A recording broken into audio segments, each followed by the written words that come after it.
Wormhole's going live. 3, 2. This is the Wormhole, presented by Team FearWorm. Interviews, education, anything and everything to do with Halloween and haunted houses. And of course, marketing.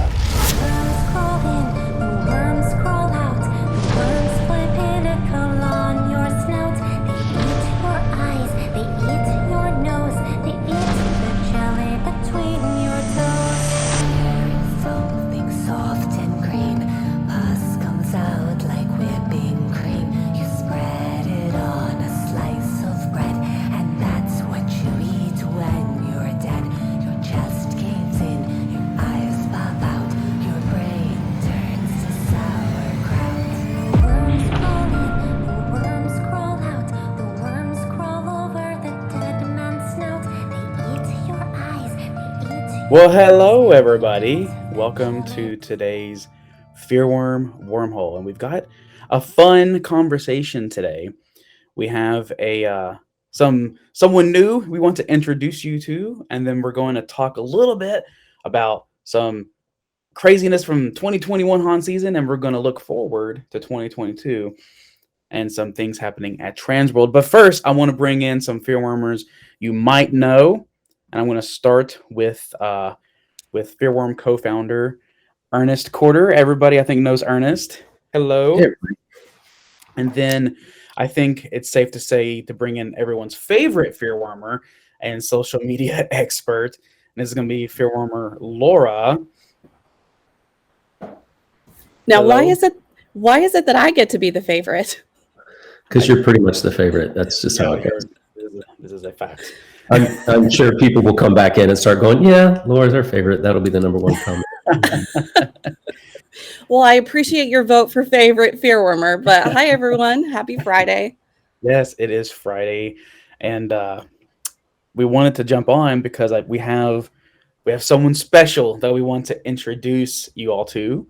But before we do that, did y'all want to say anything? Ernest, did you want to say anything? Laura, you want to say anything?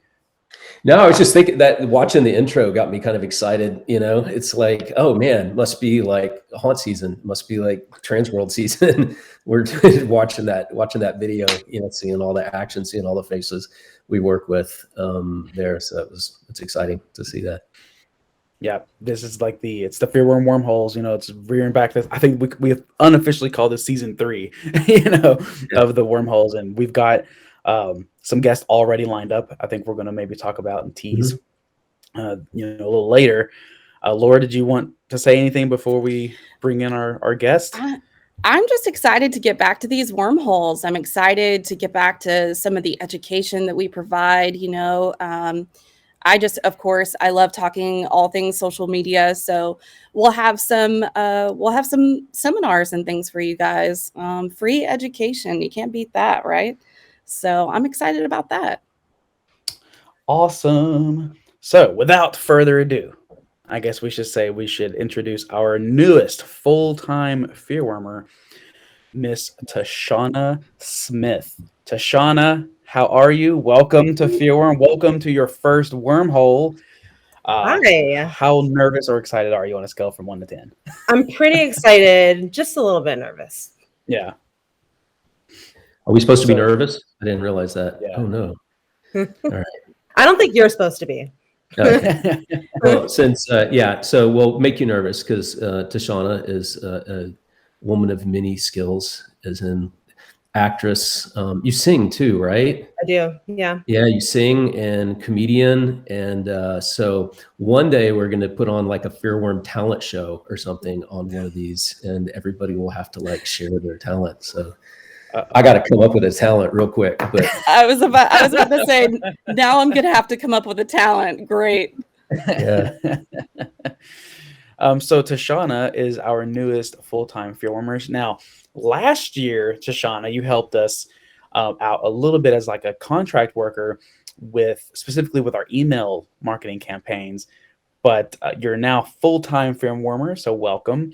But I wanted to kind of let you take the floor just for a little bit and just kind of tell everyone watching just a little about you and what your favorite part of Halloween or haunted houses are or is. Okay, cool. So Like you said, my name is Tashana. I am from Monroe, Wisconsin. I live here with my husband and our 3 kids and pets. And yeah, I love Halloween. I love everything to do with Halloween. I think my favorite part of Halloween and haunted houses is the makeup. I really like to do like wound effect makeup, so that is definitely my favorite part of the whole thing. Wounds are effects. awesome. Yeah, I would have to say. You know, you're perfect for this industry when I just really love wounds. Dude, bruise wheels are where it's at. I love those. I have many a bruise wheel. So, Tashana, what is your favorite horror movie? Carrie. Oh, Yeah. that's a first. I've never really had Yeah. anyone I've talked to specifically say Carrie. I've Ernest, what's your favorite horror movie? I don't really have one. My daughter, who's 11, she's like, I want to start watching horror movies. So we started with The Shining, which was not that, it's not that bad. But then we watched, and I hadn't seen these things forever. We watched Pet Sematary, the original one, like last weekend with her. That was scary. Like Gage, man, that's like, I don't know, creepy. So I don't know if I have a favorite one. I do kind of like the old school stuff though, like Stephen King kind of things, this things from when I was a kid, and the one I've never made it all the way through is The Exorcist. I can't I think, and I believe I'm correct in saying this, but Laura and I, that is our favorite scary movie, Really? is The Exorcist. Yeah, and it keeps getting funnier every single time we watch it. Yeah. The other one I'd never made it through was when I was a kid. I never made it through The Wizard of Oz because the monkeys scared me so bad that I couldn't watch it. So I've actually never seen that whole movie. I actually, those monkeys, they were pretty scary. I actually used like their body movement as an inspiration for one of my characters back when I was like a haunt actor. I did a sugar plum fairy that was like a scary version, and she moved a lot like a flying monkey, just because those are creepy. Yeah, it's like Robert just said, like Cujo on there. Yeah. So the things that seem like they could be real to me are the ones that seem the most scary, right? Mm-hmm. Like a Cujo or Exorcist or anything demonic, or like you give me some big giant monster, it's not scary to me. It's not, those things don't seem so scary. But Ernest, were you ever scared by like Silence of the Lambs? Yeah, I mean, that was an amazing movie, but not terribly scared. It's kind of thrill scared, but not like, I don't know. That was a pretty movie. I think I told you that I was. It was about a year ago. I forget where I was at, some store or something we walked into, and there was a guy behind the counter working that looked exactly like what was his name, Wild Bill or whatever from Buffalo Bill. Buffalo Bill, exactly like he looked in the movie. So like 30 years ago or whatever. And it was so obvious. My wife turned around and looked at me and she goes, "Put the lotion on." It was freaky. But. Well, Ernest, our friend Abe over at Blind Seven just said, "I have Somewhere Over the Rainbow tattooed across my chest." So yeah. Probably the giant flying monkey or something as well.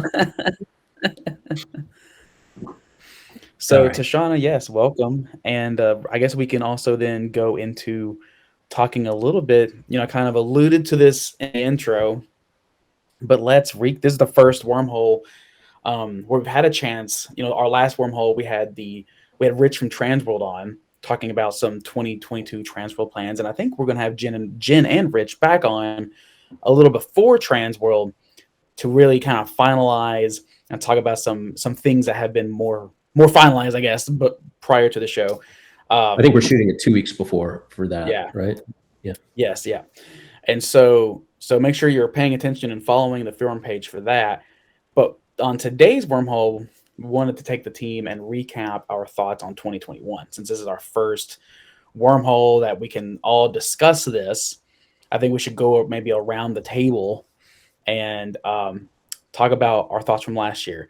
So Ernest, I'll hand it to you first and kind of talk about maybe what was one or two things you really took away from haunt season last year. I think and a lot of people are talking about this, it was like everybody looked at 2020 and said, "Oh, this is an anomaly. You can't plan for this." And then 2021, "Oh, it's an anomaly. You can't plan for it." what can you plan for anymore, right? I mean, we've moved to a world where everybody's pivoting all the time, and the new normal is there's no normal, right? And that's for kind of everything. I mean, everything. It's crazy, you know. Very hopeful that it just feels like coming out of this last wave that people are feeling more normal almost immediately. Like travel's tick back up, everything's ticked back up to kind of a normal patterns, and it seems like it's going to be that way. I mean, if they can host a Super Bowl with hundreds of thousands of people, no masks in Southern California, then we can do anything, right? Mhm. But looking at last year, you know, everybody was so crazy busy. I hope that continues. I hope we didn't make too many people angry for waiting 3 hours in line. You know, the newbies that were trying a haunt or attraction for the first time. We're going to have to assure them in social and in our language that things are going to be maybe better if we ran into that kind of problem last year, especially with people who are new, who aren't used to it, you know. Mhm. And then I also think we really need to look at, you know, a lot of attractions were very creative with their ticketing, time ticketing, moving people around. How do you maximize a night? How do you maximize? Because we started running into a lot of places that are like, look, I'm at my limit. This is all we can sell. I can't sell anymore. I'm full all the time. You know, what do you do? How do you increase revenue from there? And my takeaways are, number one, people are willing to pay the price for the tickets. Like $20 haunt tickets don't really exist anymore, or maybe even need to exist, but people will step up and pay the $50 or the $60 or $70 for a bigger, better experience, longer, you know, more interactive. Mhm. People paying the money, you know, the whole, everybody was talking about like people want to pay for experiences. They want to travel. They want to do things rather than buy stuff.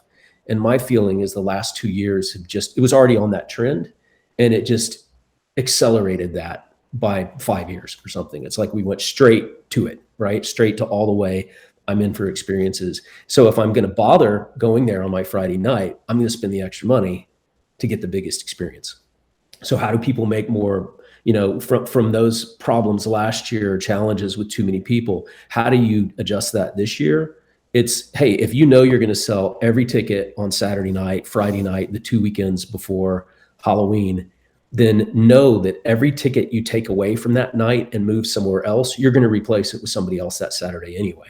So if you move them 3 weekends early, or you move them to a Thursday, it's worth a discount or whatever it takes to get somebody off of that Saturday night.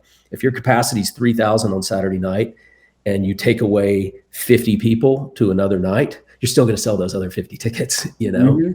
There's Yeah. people who weren't even coming. So move them, right? Shift people however you can, airline style, right? Let's move people around as you need them to move them, because we're not, in this past couple of years, we've not been begging for people to show up. It's like all the people you want are coming in. So how do you adjust it? How do you move them to where you need to move them? And considering, I mean, we don't know what the employment is going to look like, right? We don't know what the staffing issues are going to be this year. Hopefully, not nearly as bad. But you got It to was start, rough last year. yeah. But you got to start considering more nights. You know, you got Yeah. to consider paying your people more too. When Dairy Queen pays $17 an hour, you know, I know people do this because they want to do it. People work at haunted houses because they love it. But there's a point, you know, when the burger stand's paying $17, that's what they're going to do, you know? Yeah. So get the staff, win on the staffing issue so you can win and open the nights you need to open and the hours you need to open without burning out your staff, because you need those, you know, you need those extra nights, or, you know, or to be able to adjust. And I'm going on soapbox, but it's kind of like, you know, hey, we made $1 million this year. How do we get to 1,000,001? Well, you sold out last year. So how do you get there? That's supply and demand too, right? Raise your price, adjust your price on other nights to move demand around. Sell them a T-shirt, sell them, you know, other things, do other events. It's Mhm. I feel like also this last year, this was like the year we've been preaching it for 8 years. Like this is a real industry. It's not a hobby, and you can do things all year long, right? There's events you can do there's renting out your facilities, there's, escape rooms, axe throwing, whatever it is. And it's like, bam, I feel like the industry has kind of said, yeah, that's what we're going to do. And if you look at like the seminars, a lot of the seminars happening at Transworld this year, that's what it's all about. It's about, midways and retail stores and other events and, maximizing those things. So I'm excited that business side, people seem to be getting business smart. And if that continues, then it'll be super great for this industry. I totally agree. I know our friend Alex Arjun, he just asked a question, and I don't think we need to like be holding people off to the very end for questions, but he just asked, is there a good way to market that coming on a Saturday before Halloween is a bad idea? I was thinking maybe something even funny. I tend to never market against myself. I just tend to give people incentives ahead of time to push them elsewhere.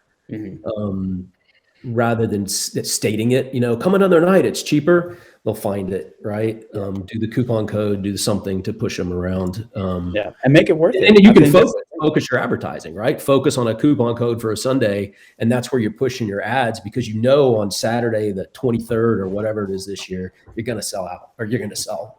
Yeah, I mean that's like Ernest, like what you were saying earlier. I think is dead on that. Every person you can move from that sold out Saturday to an earlier Thursday or a Sunday or earlier in the season, you're still going to sell the sold out ticket on that Saturday. You're now just front loading those people forward. And if you're going to make an offer, my advice would be to make an offer that's worth it. Like, I can't tell you how many times like we have clients that they just let us come up with the promos. And I'm like, all right, are you comfortable with me selling your general admission 50-60% off? And they're like, yeah, because it works. So if you can move that person from before Halloween to like the beginning of October or the September weekend you're open for half off, you're still selling the ticket. It totally works. So make them an offer that they can't refuse. Well, not to mention, the more you push the early season, the more organic and the more noise people start making, right? The more people visit, the more they start promoting you for the rest of the season. Go ahead, Laura. Laura, I know you're trying to get a word in edgewise here, but go ahead. Well, I just was going to say, kind of playing off at the idea that Alex is looking for something kind of funny, like a funny way to comment on this. I think might be using that old, like, waited too long skeleton. And just because to me, a skeleton is very haunt, right? You're going to have a skeleton laying around somewhere. But maybe it's, playing into the idea of shorter waits. You absolutely are going to want the shorter wait early on. And so I would lean on the waited too long skeleton, I think, on this one. Yeah, I think. Yeah, you could do funny social posts or something like a bunch of monsters waiting in line or something, and it's like you could just say like when Saturday before Halloween. Yeah. And this will be a good topic that I want everyone watching to know that will carry on to next Friday when we have our guest on, which we'll talk about later. But this topic of long lines and busy waits and how to manage a crowd is going to carry over to our wormhole next Friday. So pay attention. We're going to announce who that is towards the end of this broadcast. But Tashana, I know your sector last year was primarily email marketing, but what was maybe a takeaway you had from last year regarding your hands-on experiences with the FearWorm clients and the email campaigns we were running? That was my first experience working in marketing for haunted houses. So I just found it really, really interesting, the types of campaigns and specifically like subject lines that people would go for, things that would get click-throughs and emails. It's not always what you think. So that was really interesting to see. And I'm excited that I can take that learning into what we're going to do for this year. That's awesome. I know Laura's going to put you through your paces. That's for sure. Yeah, we had some really great success with our email marketing that Tashana was helping us with last year. Honestly, there was even one email that just did so well that people were interested in. They even talked about it on a radio show live with one of our clients. That was a really cool thing. Basically, the email, and Tashana, you might be able to speak more on this, but I think we just did like a horror movie quiz of sorts. Isn't that what you put together? Yep, that's what it was. Who was that for? Like, what was that? Fear Factory SLC. So it was like a little quiz, and they basically even did it live on the radio. So that was so cool, I thought.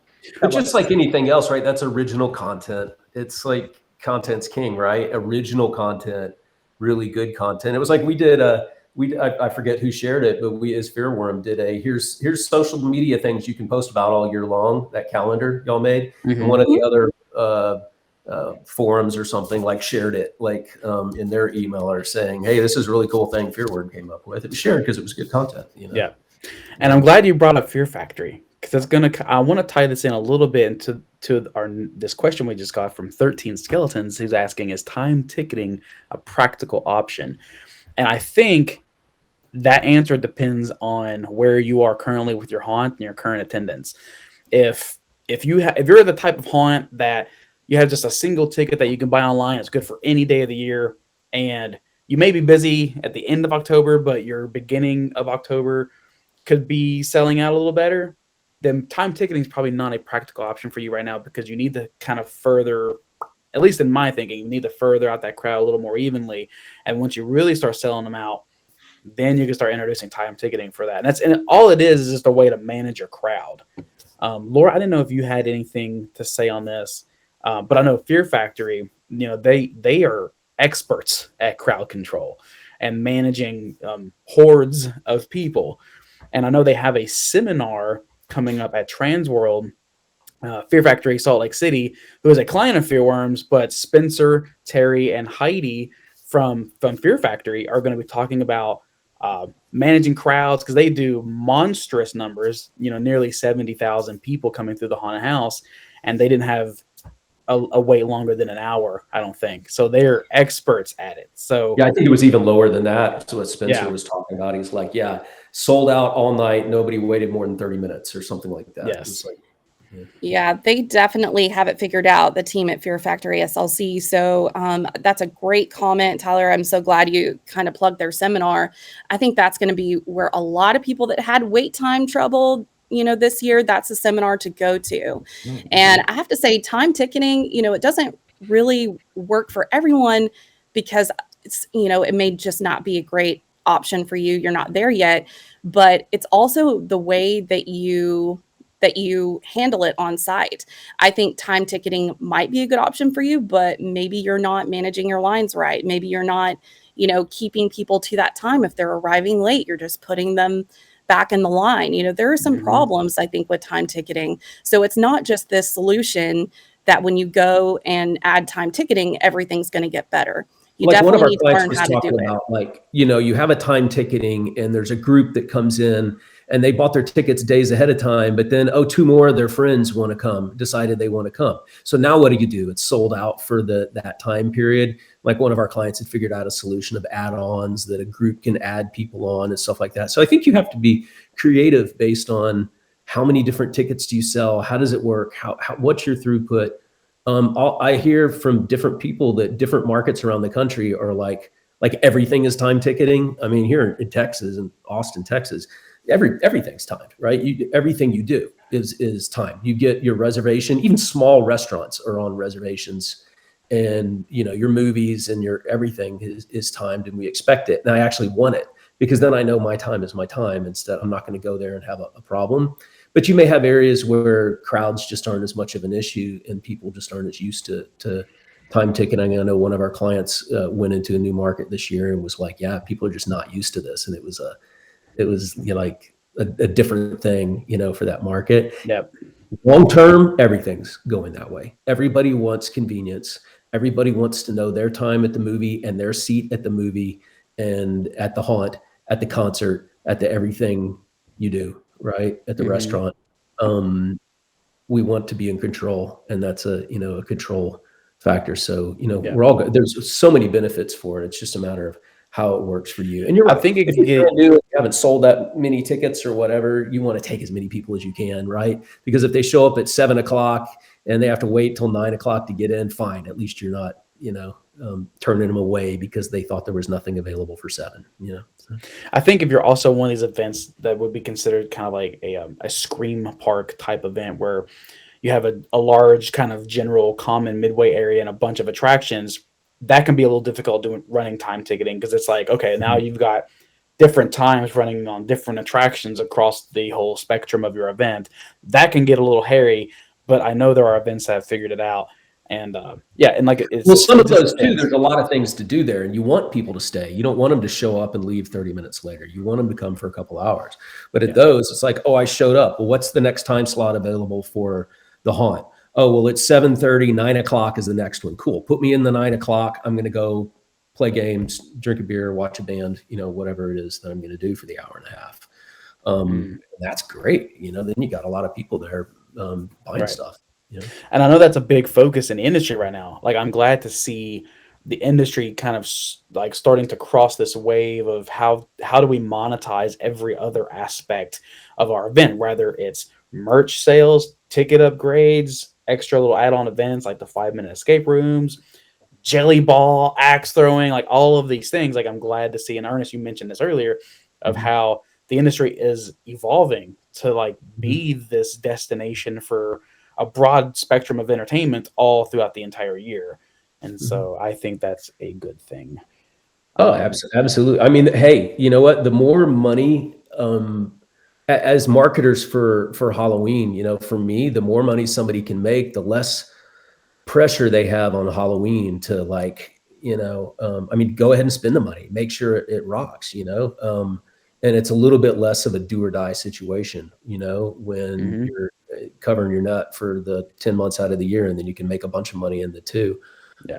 That's fantastic. Not to mention just like last year at the end of the season, I was so excited. I was picturing all of our haunt owners having to rent storage buildings like in the Breaking Bad to store all their cash. I just pictured Now that's an image. yeah. Well, I mean, but I'm happy for people too, right? I mean, you've had some tough years too, so it's like, man, time to put some money in the pocket. But the other thing is, when you do that, you're building an audience and an engagement all year long, instead of just saying, "Hey, it's September 1st, remember me?" Yeah.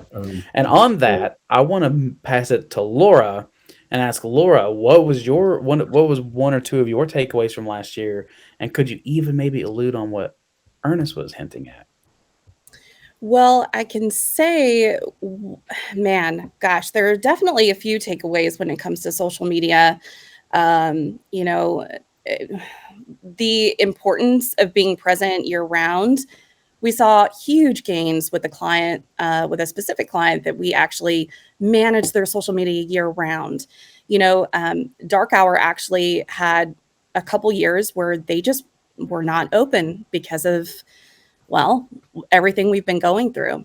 So for them to have a record-breaking season, their first year back, we worked very hard to make sure that Dark Hour was present on social media and still kind of top of mind in that market.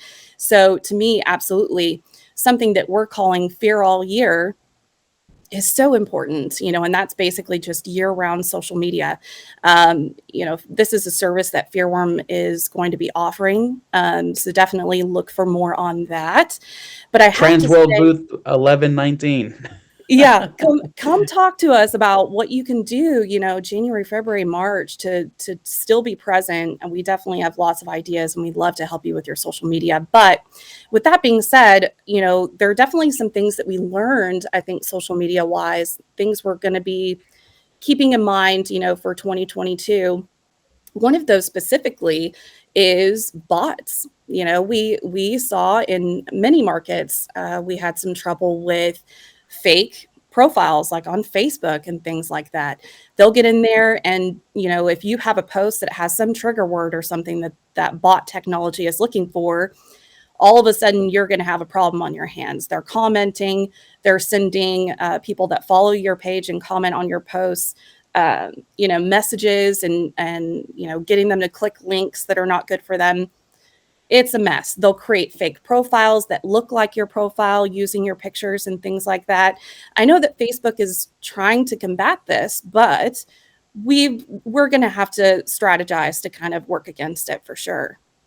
Yeah, it sounds like Robert Smith, just said it's happening to Immortal Mask right now. Oh, And so, gosh. we saw that, we saw these fake pages that took our clients' profile pictures and their profile name was similar but a little different and was acting like they were the page and commenting on things, trying to get people to like get them suckered into some scam thing. I don't know. It's a nightmare. It's awful. So they're just, these bots are trained to look for pages that have really great response from their audience. So you may be doing really great things on your social media and you become a target. And it's unfortunate, but we cannot rely on Facebook to fix this. We have to strategize and come up with some ways that we can kind of protect our clients, right? Well, number one, just And paying attention to it, right, to see what's yeah, going on. yeah, Even the comments that come through where everybody's just trying to sell stuff and they're landing on your page and trying to redirect people, just getting that stuff deleted, reported, banned, immediately to keep it off, absolutely. Yeah, before that it gets was to be too big of a problem. yeah. So that was something that we were struggling with last season. So we've kind of come up with some processes to tackle that this year. So that's a huge takeaway. I would have to say another one is probably just changing some of the copy and stuff that you're posting. Basically, you don't want to give the platforms any idea that you're taking somebody off of the platform. That organic content is not going to perform as well if it's telling the algorithm that there's some reason for the user to click off and go out of the app. So we're kind of re-strategizing, I think, with some things like that. Yeah, I mean, those platforms do what's best for them, right? They reward behavior that is good for them, which keeps you Mhm. on the page longer. So they penalize you for taking you off the page. I mean, that's played to them, just I always say that Google, like when it comes to websites, it's extremely democratic the way it works and the way search works, and you can try to play against it, but if you play with the rules correctly, it rewards you for it. So, and none of us are big enough to change Google. So you got to play by the rules if you want to show up. This is proof right here. People are watching us right now on Facebook. And we've talked about just internally with Fear. We've talked about, like, should we take the wormholes off site? Maybe we should host them on the FearWorm website.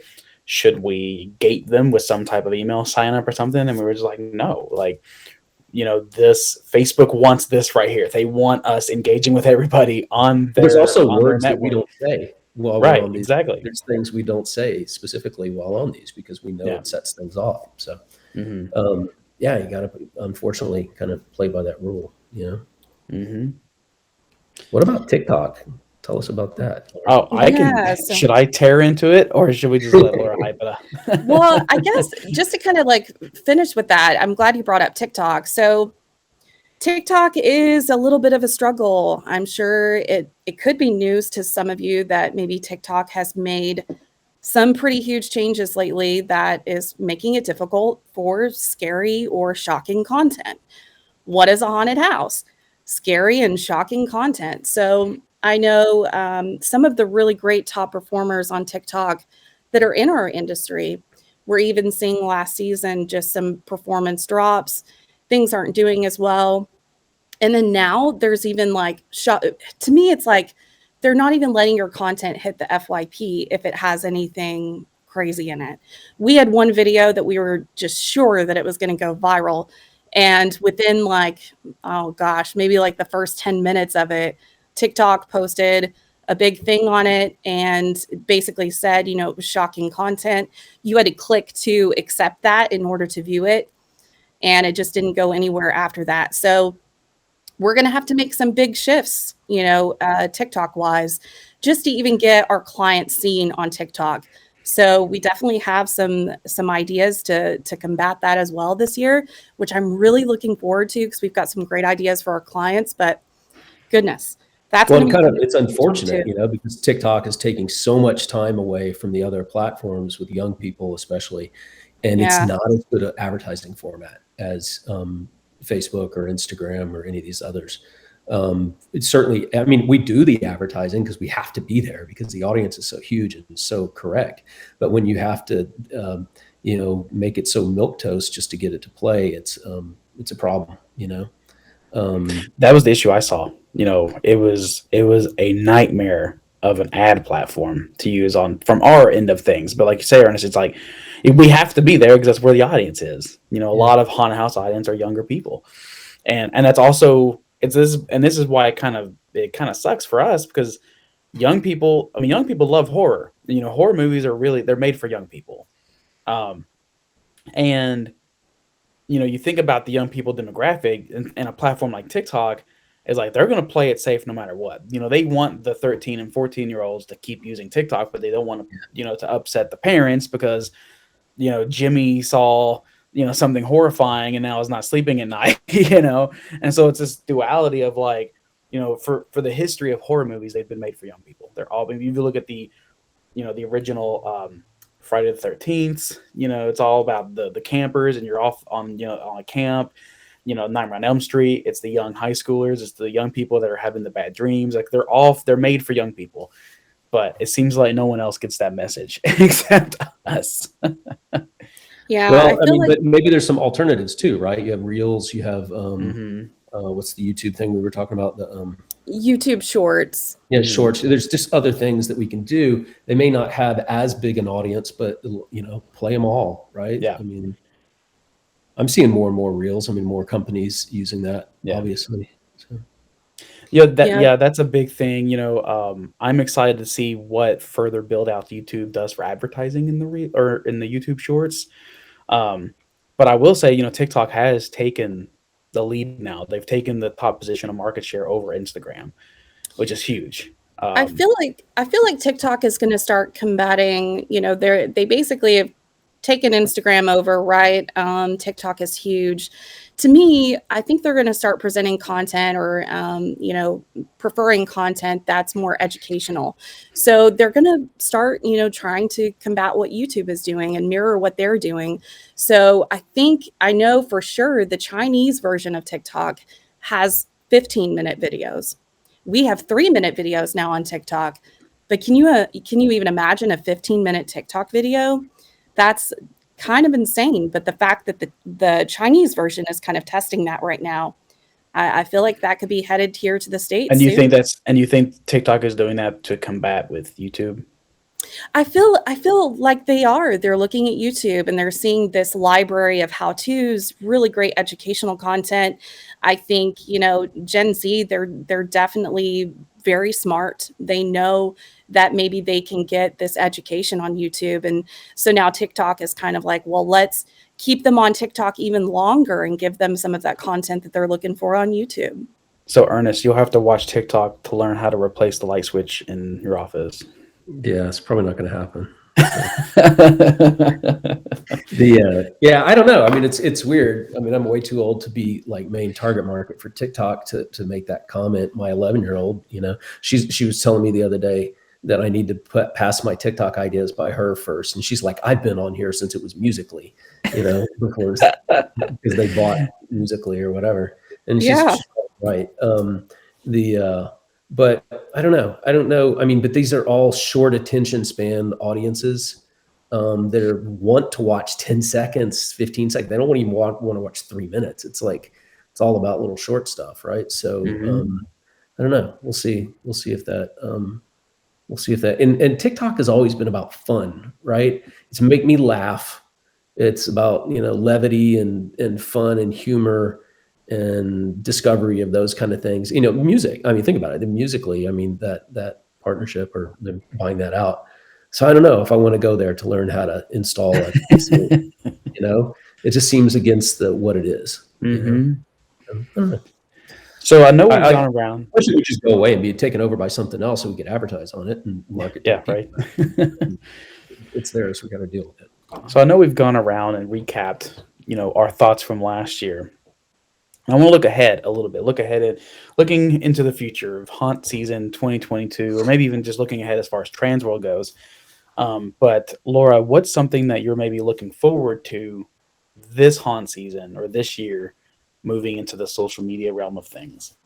So social media wise, I mean, definitely, I have to say, I'm pretty sure you'll hear this from anybody, but video content is just so important right now, you know? So I'm looking forward to seeing how we can kind of even take your static photos and kind of make them this video type of piece.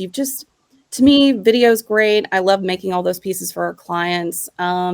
how you can be present on the different platforms and not just posting, you know, the same thing and every on every platform, really thinking about the users on that platform and what they might like to see.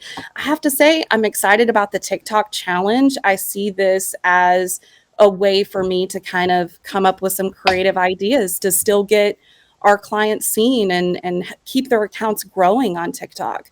So I don't know. Looking You're for right it. on that, Laura. I'm up for it. It hasn't always just been TikTok. We've gone through that with YouTube over and over and over and over and over again, right? Switching ads last minute, having to do all that. So it's going to happen on some format every year, but doesn't mean you can't do the format. We have to be there. You know? Mhm. Exactly. Tashana, what's something you're looking forward to? I'm excited about maybe working on some content that really is meant to generate high engagement.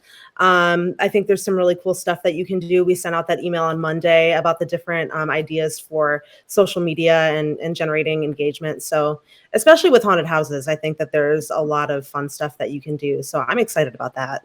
Mm. Ernest? Well, stemming from 2021 as well, something I'm excited about is one of our other projects, which is Admit One ticketing, the ticketing platform. You know, we beta tested it 2 years ago, and this last year had, you know, a number of people use it. And there were challenges with it, don't get me wrong, like tech challenges that had to be figured out. But I'm excited that we figured those out, right? We know exactly how it is. I'm also excited that we had clients that literally put tens of thousands of dollars in their own pocket rather than handing that over to a ticketing company.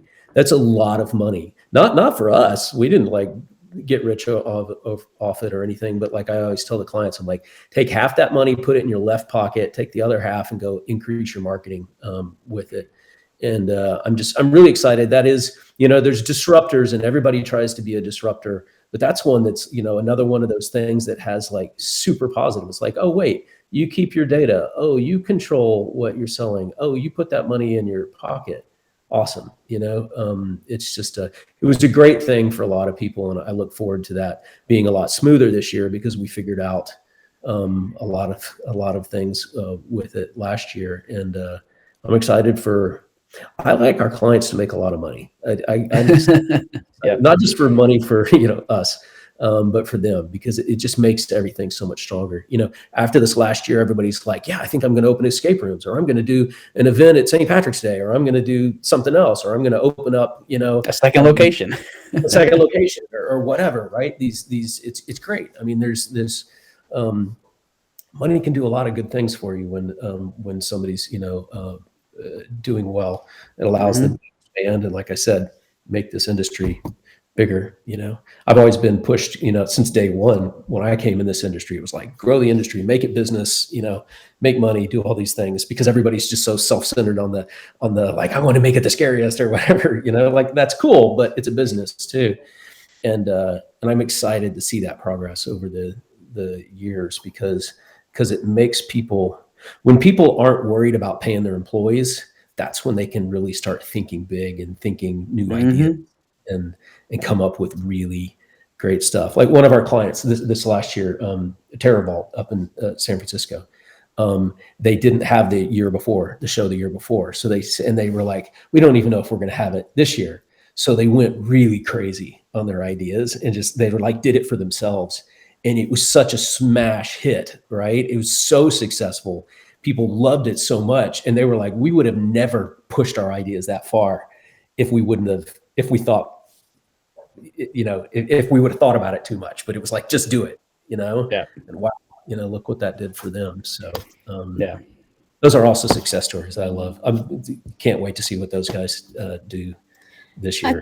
I think along those same lines, I really like seeing the social media successes, you know, the post that just goes crazy and has really great engagement. Of course, you can plan that stuff as much as you want right before, but really the truth of it all comes when it launches and goes live. So I think seeing our client successes, you know, across social media and in the email marketing, that's going to be awesome too, for sure. I'd like us to be able to, on social, to be able to, you know, what we're working real hard this year is doing as much upfront as we can to leave more time to take advantage of like trends. Because like with TikTok, I mean, that's the top thing, right? Their algorithm is based on these trends. Did you use the song, the illustration, the words? What's the thing you did? And then all of a sudden everybody searches for that. What was the Beyonce one? Where everybody like everybody, drop challenge was, or yeah, thing. the So drop. bam, immediately when that kicks in, you have your all your creatures drop or whatever. Everybody in your queue line drops, and then all of a sudden, boom, you're being shown, right? So I think having the time to take advantage of those things is important, and I look forward to with the additional staff, and we're prepped, we're ready this year, so I look forward to that. I think I'm looking forward. I'm not coming up with it, so I think I'm more like near term. I'm looking forward to Transworld. It's always a fun time, and seeing all the clients and old faces and old friends and things, and then meeting new people. That's always an exciting time. And then it's like after Transworld, then it's like I start looking then to haunt season and doing that. But and on that, talking about Transworld, booth 1119, the FearWorm team will be there, including Tashana, including our new FearWormer. So now Tashana, we met Tashana at, I guess, first, and I'm correct in saying this, I believe, last year at Transworld. When I think it's been a few. It's been a couple of years. It's been 2019. Yeah, you came up to the booth and just introduced yourself, and now we're gonna have you working the booth. So you had a conversation with Patrick, and Patrick was telling us about this woman he met. It was like, wow, it was impressive. So yeah, it's crazy how it all worked out. It's really cool. And then another thing though that's happening at Transworld is that we, the FearWorm team, have a free seminar that you can attend. You don't have to pay for it. It is Saturday at 11:30 a.m. So Saturday during Transworld at 11:30 in room 127. We're going to be talking about what Laura calls the fear all year, building that social media strategy for success and what all that entails. And so be sure that you're there. Like I said, you don't have to pay for it. It's a free seminar Saturday during Transworld at 11:30. Laura, did you want to maybe tease that a little further? Maybe what you're going to talk. I know you did earlier, talked about fear all year, but maybe go in depth a little bit on what that is. Yeah, sure. It basically is just going to be a seminar that you can come to where we show you some of our successes and how you can be present. We're basically going to show you how to be present as a haunted attraction in 2022 all year long, so even when you don't have a show, how is it that you can engage with their users and get them excited about your haunted attraction, what's to come? How do you just be present and not be annoying to them, to where they're unfollowing or not wanting to hear from you because it's not Halloween? So definitely come join us. We'll have some examples we show you.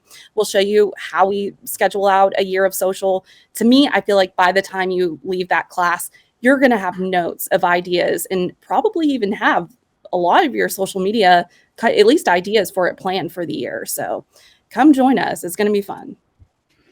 So it's all about Happy Monday, everybody, and Hulk doing it. Like, you don't need to hear that from a haunted attraction, Yeah, you got to be careful with this stuff because you don't want it to be like you're trying too hard. I mean, on social media, people can tell in a post if you're being genuine or if you're just trying to show up. Like, if you're trying too hard, you can just tell. So your consumers can tell. So we're gonna help you. We're going to help you figure that out. And again, that's a free seminar Saturday during Transworld on Saturday at 11:30 a.m. Of course, hey, I want to talk about something else I'm excited about for Transworld. Yes, is our booth. What we're doing this year. Are we even talking about that ahead of time? No, not really. I mean, so our booth has gotten a little bigger this year. I like it.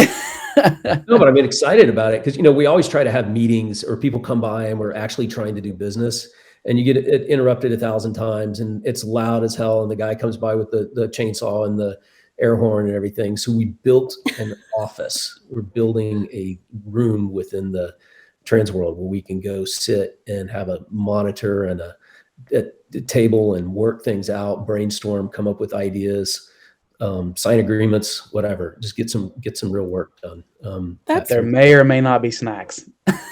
I have to say that's kind of one of my favorite parts of Transworld. Not the snacks, but well, maybe the snacks, but the brainstorming part of things. Like we love meeting with you. We love hearing about your attraction. We love hearing about your successes, but also what your goals are. And when we get to work with you guys one-on-one and hear about your show, and goodness, when you have a few fearworm brains in the room, like you're going to get these brainstorm sessions happening, these ideas flying around. So now we'll have a little spot to kind of where it's a little bit quieter, where we can kind of Everybody's just going to care about snacks, though. That's all they're. Where's the cake? Right. Now I do want to jump backwards a little bit. So we did have a question from Rich. He's asking, will the free seminar be available online after Transworld? And I don't think so. That's part of Transworld's kind of seminar policy. That's the benefit of going to Transworld, is that you have the exclusive availability of these seminars, and they don't provide them afterwards. We're not allowed to record. I wish we could put that, because it is a free seminar. I wish we could, but it's not. You'll have to be there. Be there, Rich. I want to see you there, and I want to see you in our seminar. Yeah, but let's say for some reason, you just can't make it or something. Definitely just come by the FearWorm booth. We'd be happy to talk to you one-on-one. But we want to see you in our seminar for sure. And we'll have some downloads that you guys can take with you that will help you plan and kind of put those notes together for your social media, which those are going to be awesome assets to have. But definitely if you come by the FearWorm booth, I mean, I'm not going to hate having a social media sidebar and a snack. So, and Rich, Rich is a client. Rich, we got you. We'll get your hookup. Blue Jello shots, something like that. How about that? We can't do that. Now that sounds awesome. Yeah. No. Okay, so this will be a matter of like, how drunk is Tyler going to be during the show hour? Oh Lord, here we go. So we only have a few minutes left before this thing has gone on for an hour, and that's usually what we try to keep these to. I wanted to talk about next week's show, and I know I teased it earlier based on our conversation of managing super crowds and being overwhelmingly busy at an attraction. Alex just said Jello shots. I'm behind that 100%. Yeah, me too. But next week's show, we're going to have Vic on. Vic is the owner-operator of Blood Prison in Columbus, Ohio. He's, I think I'm correct if I remember this right. It's the Ohio State Reformatory, where they shot the Shawshank Redemption, is where they produce that event. But what's the concert they have there? Mansfield, Ohio, isn't it? What's that? Mansfield, Ohio, I think. Yeah, I think that's where they're located. What's the concert that was there last year? The big Incarceration. Yes. Ink. It was like Incarceration. It was like Tattoo Plus, right? It was like Slipknot, and they have. So I mean, it's like Tattoo and heavy metal. Yeah, but I mean, that's where Vic has that perspective of not only a big event, but something in a different kind of venue, and where the venue. I always love when the venue is an attraction itself, which is pretty amazing, and how you do that, as well as he should talk about video and quality video, because they certainly have it. Oh yeah, and we'll be talking about the 4 and 5 hour wait lines that they saw at Blood Prison, and how Vic managed that with his team. So that's gonna be next Friday. That's next Friday's Wormhole. I believe around the same time, be like 12:30 Central Time. So 1:30 Eastern Time. And but yeah, we'll have Vic. Sorry, Vic, I can't pronounce your last name. I'm not going to try. But Vic from Blood Prison, and he's also a Transworld vendor. So we'll also maybe talk about his booth and things that maybe he's planning for Transworld as well. But yeah, that's going to be next week's show. So be sure you tune in for that. Anything else as we wrap up, guys? Anything you want to chat about or talk about? I can't think of anything really. Laura doesn't have anything to recap. No, I mean, well, now all this talk of snacks, I'm going, I need to get off of here so we can have lunch. But I don't know. I mean, I think we've covered a lot of great things. We're definitely looking forward to 2022, and we want to see all of you guys at Transworld. So definitely come see us. Come meet Tashana. She does stand up in her free time. I mean, no pressure that she has to be funny now, but she's funny. Like, come hang out. What if we had a schedule of like stand-up performances and stuff at our booth? We could just like We could work something out. she's singing at 1, comedy at 2, acting at 3. Like what? I'm excited, and now I have to figure out what my talent is because I need a microphone. I want to have a show now, so I'm inspired. So I'll figure something out. So Robert Smith wants FearWorm cookies. So Alex wants Jello shots. I think we've started something here. I know someone that bakes really great cookies, so yeah, I know. I leave that to Tyler. Oh, you talking to me? No, I think we're limited on what you can offer there. I certainly know the Jello shots are not going to have any alcohol if that's the case, because you can't hand that out. But come to the worm side. We have cookies. All right, guys. Well, that's today's wormhole. We will see you next Friday. I'm going to slowly get the team out of here so they can get on with their day. Tashana, thank you. Thank you for joining us. And Laura, Ernest, thank you for joining me today. And we will see everybody next Friday. We're talking with Blood Prison. So everybody, have a great weekend. Thanks, everybody. Bye. If you have an interest in being a guest on the Wormhole or an idea for a topic of discussion, please email admin@fearworm.com.